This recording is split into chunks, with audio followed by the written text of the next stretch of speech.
Welcome to Burlap Teachers. Enjoy the video. You need the latest WhatsApp and permissions: mic, camera, and screen capture. Once updated, open WhatsApp and start a video call. One-on-one or group works. Make sure you have a stable Wi-Fi or 4G connection for smooth sharing. While the call connects, pull up the app switcher or recent apps so you can quickly access the content you'll share. Now, stay on the call screen. Don't minimize the call until you tap the share control. On the active call, tap the call controls and find Share Screen or the three-dot menu. This is where WhatsApp hides the option. When you tap Share Screen, the system will prompt for broadcast permission. Accept it so WhatsApp can capture your display. Next, choose whether to share your entire screen or a specific app window if your device supports that. Once you confirm, WhatsApp will start broadcasting your display to participants. Check the small on-screen indicator to verify sharing is live.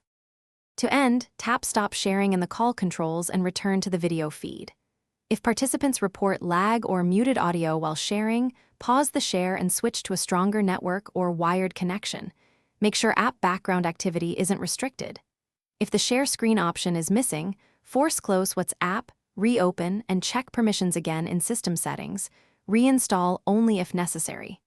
Finally, let viewers know when you stop so everyone's video and audio return to normal. Thanks for watching. Consider subscribing if this video helped you.